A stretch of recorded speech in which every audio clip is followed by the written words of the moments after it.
All relationships have their ups and downs, and now it appears Dwayne Wade and the Heat may have hit that, oh, it's like that stage, based on the latest developments in the SI.com report that says Wade and the Lakers now have mutual interest per sources.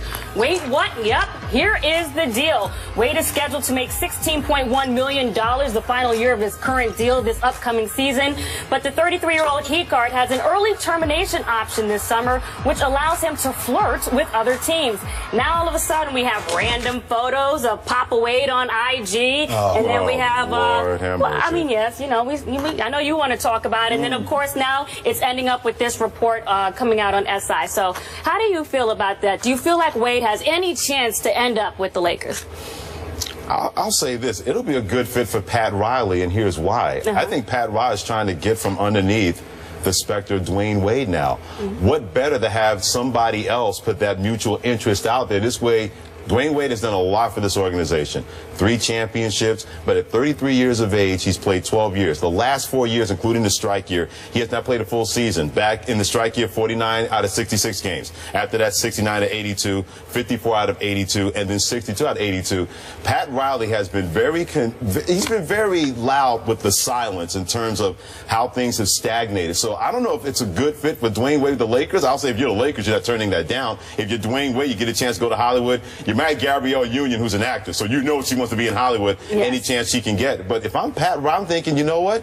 This could turn to be a perfect scenario that I've wanted to make a break from this guy. I want to start over, especially with somebody else or somebodies. So maybe the Lakers have mutual interest. All right, Dwayne Wade, have that mutual interest. This way you can go on with your life and we can go on with our lives. I think it's maybe more of a perfect fit for Pat Riley to move on from Dwayne Wade, cut that cord, and start over in Miami. So is he loosening his ring, or is he really ready to take it off with the Heat? D-Wade's doing what he's supposed to do as a free agent. He's going to flirt. He's going to look around. Look, as somebody who covered the New Jersey Nets when Jason Kidd was a free agent, you don't count anything out until he signs on the dotted line. I mean, he was going to come back to New Jersey, then he went to San Antonio, and oh, I don't know if I'm coming back all of a sudden now. You just never know what's going to happen when he takes these visits. Look, I would not discount Cleveland somehow, some way, getting into that mix, LeBron. But D-Wade deserves to kind of go through this and look at other teams.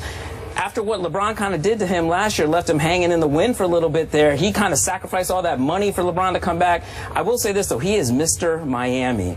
You know, and if you're going to sell this whole thing, and George knows this, you're a Heat for life and all that stuff, you got to bring D-Wade back. And if I'm D-Wade, Miami's got a better chance to win than L.A. You're going to play with Kobe. It's still Kobe's team. You know what I mean? So, and I get it. Hollywood's great for Gabrielle. Everything would work out well. But I think in the end, it's probably going to come down to maybe Cleveland or Miami. I mean, you don't even really know what's going on with Chris Bosh and his health. Do you feel like he should come back to Miami? I think he should, because I agree with Ohm. I think if they bring back Dragic and Bosh and Whiteside can keep it together, I think that all of a sudden that team is a team that's a maybe top 4 or 5 seed in the Eastern Conference. So you've got a better shot. Where the Lakers, look, as much as we love Kobe Bryant, he's one of the greatest players of all time. That team is a 30-win team, man. Like, let's be honest with each other here, at least for one more season, and then we'll see how it goes from there. But here's the thing about Dwayne Wade. I'm mad at him. I am mad at him. Look, you got to do what you got to do. And here's the thing. You remember when Drake sang side pieces at the ESPYs? Oh, Lord. That's what the Lakers are here right now. How's that? Because it's all about, hey, Pat. Oh, you know, I know Cleveland can only pay me the mid-level or the taxpayers mid-level, but you know what? The Lakers can pay me more than $15 million. And they got Kobe, Julius Randle. And Gabby, I get the number 2. Gabby can go back to L.A. We're all good. So that's all this is. This is all about, hey, I got to show some leverage some way, somehow. Well, that's a real attractive option, though. Yeah, not from a basketball perspective, I don't think. I'm just saying, I'm talking about you have the Gabby aspect, you can make her happy. No, it makes some sense. Got some good pieces. I mean, it's not like it's totally a... I think that if Dwayne left Miami, L.A. would be the most viable option, whether it was the Lakers or if the Clippers could make it work somehow, though I don't think they don't have many options, much like Cleveland. They're kind of capped out. But here's the thing. If you're Dwayne Wade, get what you can get, because you've sacrificed approximately $20 to $25 million over the last several years. Yeah, so you got to make sure that Pat Riley pays you. You got to take care of a guy. And I'm not normally the guy that you say, hey, pay the guy on past performance. It's not like Dwayne Wade is washed. Okay, I know he only played 62 games this year, but he was still one of the better, more efficient players in the league when he was playing. So I think Pat Riley wants to keep Dwayne Wade. I think the problem is Pat Riley wants Dwayne Wade to take that Tim Duncan, Dirk Nowitzki type deal, except those guys took it when they were 36 and 37 and not 33. So that's a big difference. But there's a report out there that Goran is maybe going to get like 5-year, $80 million. That's what, $16 million a year. So if you're Dwayne Wade at $10 million, looking at him at 16, what do you think? What do you think Wade should be asking for when you're looking at those? Oh, I think Wade should be somewhere about 3 years, 45, 3 years, $50 million. I think that's the range for him right now. No, about the same. About the same. Yeah. Really? 15, Do you think that he's about the same? I just like the fact that you kind of referenced Tupac and Drake in your argument there. I ain't mad at you, but yeah, I think he's giving them a hometown discount a lot. I think this time Dwayne deserves not to give them the hometown discount. And LeBron doesn't play that, Freddie. Well, here's the deal. If you're Dwayne Wade, to their points, I'm thinking I've been the bigger person more than a couple of times here. Yeah. And anytime you've asked me to do something to benefit this organization, I've done it over and over. I know pro sports is a cold business, and I think that's why if you're Pat Riley, you think, I know you gave us that hometown discount before, but if I'm going to rebuild, it's going to be hard to rebuild if I have to pay you as much money as Goran Dragic. I think Pat Riley's looking at it from the business standpoint of, yeah, I know you gave us hometown discount, but you know, times change. What did they say in the movie Larry Crown? Times are tough. Well, times are tough for Miami. If they're going to rebuild, if you can't count on Dwayne Wade as much as you thought you could, even though he was very productive in a short amount of time last year, not playing 82 games, that's a decision that Pat Riley should look at for the overall health of the franchise and not the overall mental health or fiscal health for Dwayne Wade. What Pat Riley wants, Josina, is to be able to get in a room, whether he lands them or not, he wants to be able to get in a room with Kevin Durant. That's what he wants. And they need to come in at a certain number for all those guys, specifically Goran and Dwayne, so they can at least get themselves in that position. And let's not forget Hassan Whiteside, if he has another big year, he's got to get paid too, so they got to make sure to figure all that out. You know Riles has something up his sleeve for the future, and Dwayne Wade really only factors in, look, he will be, even if he were to leave for a one-year deal, he can always come back to Miami, but he'll always have a place in that organization like Alonzo Mourning. Dwayne Wade will probably have a job with the Heat long after he's done playing. But I don't think he cares about that stuff. I don't think Dwayne Wade cares to be a guy who's going to be in the organization forever. I don't think that's on his radar, because Dwayne Wade still thinks he can be Dwayne Wade. And we saw when he's on the floor, he can still be Dwayne Wade. And remember this, after next season, salary cap goes north of $89 million. The season after that, it goes north of $110 million. Don't think for one second Dwayne Wade's not thinking about that, thinking, wait, you can pay me this now, but you're still going to have enough money to go after somebody in the future because of the salary cap and the big deal the NBA signed with ESPN and TNT. Well, obviously, Pat Riley had him, take a little bit less money so he can build. But if you're Dwayne Wade, you're a little salty and say, well, I did it last time, but you didn't exactly get LeBron here. I'm getting in touch with my inner George Sedano. Bleepity, bleepity, bleep. From that standpoint, give me my bleepity, bleepity money because I've earned it. This is very simple. Give me my camera here. Pat.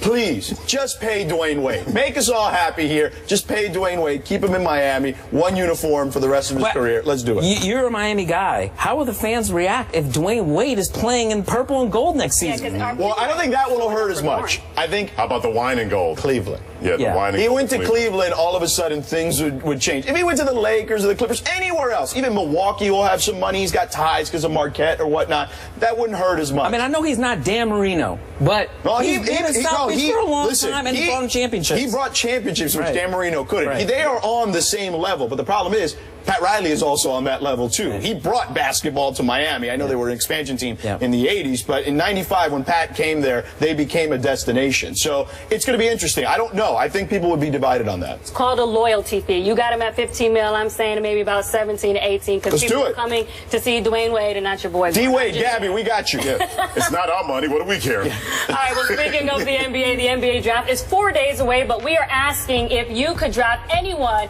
whoever played, who would you get drafted in the top 5? That debate is next. And welcome to the start of another sports week filled with plenty of topics for us to get at to stay ahead of the game and see what's coming up on the show. All you have to do is go to our Instagram page where you can also leave your takes. Back after this.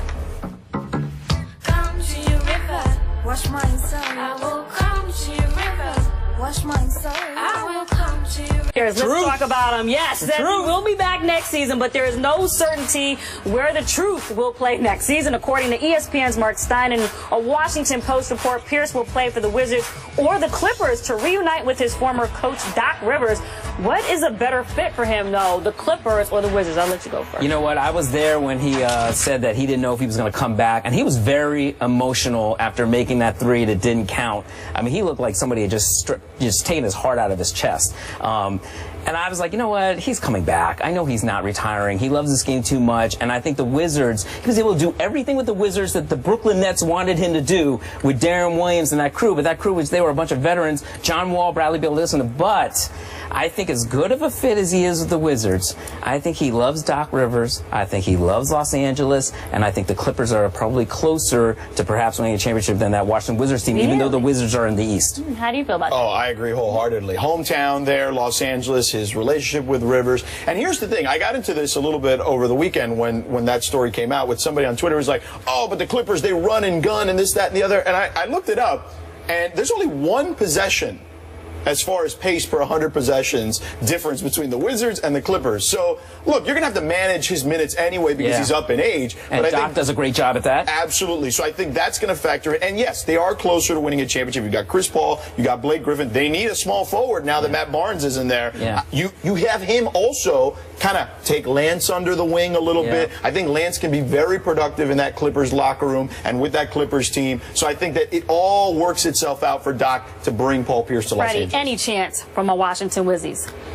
I think he's a better fit for Washington. There's no chance he's going back there with the Clippers. I mean, you had me. Well, it is a difference of like $3 million, right, almost $3 million. Yeah, but the selling point is Doc Rivers, and I think another selling point is Chris Paul, because now you get a chance to play with a guy like that who you know is going to be locked in, because he doesn't know how many winters and springs he has left before he can win an NBA championship, because also that window that looked so open before gets a lot smaller and smaller, especially in the Western Conference. Although he did call John Wall the best point guard in the league when he was playing. And it's so much more exciting there, the District of Columbia. I mean, it was like, Ballmer's exciting. I want to play for Ballmer. I mean, he's not even on the court. I'm just talking about, you know. But I think with Washington, because the Eastern Conference is not as good as the Western Conference, all of a sudden, a guy like Paul Pierce, not only what you said about how Brooklyn should have used him, but the fact that you got John Wall and Bradley Beal, and Nene even talked about having that kind of guy in your locker room. Marcin Gortat talked about, you know what, we learned so much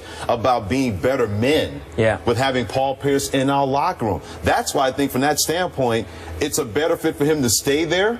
But he's not going to, because he's going out to Los Angeles. He did definitely feel the love in Washington. He felt the love from the guys in the locker room and that crowd. Absolutely. And I think that is not something to shake your head lightly at. Chris Paul, Blake Griffin, J.J. Redick, Paul Pierce, DeAndre Jordan, Jamal Crawford, and Lance coming off the bench. That's a wrap. He's going to L.A. That's a wrap? He is. I mean, you have Bradley Beal. And you know what? He works out with those guys probably during the summertime in L.A. And so he knows the everything all the way to the other side. Doesn't matter. His family still lives. He was born in the wood, as they call it, in Inglewood. What better for an Inglewood kid that you can't go to the Lakers, but you win the championship in your hometown with the Clippers? Inglewood. Yeah, exactly. I mean, it was like a hair from moving on, just like a hair with that shot on the side, just a hair. That's okay.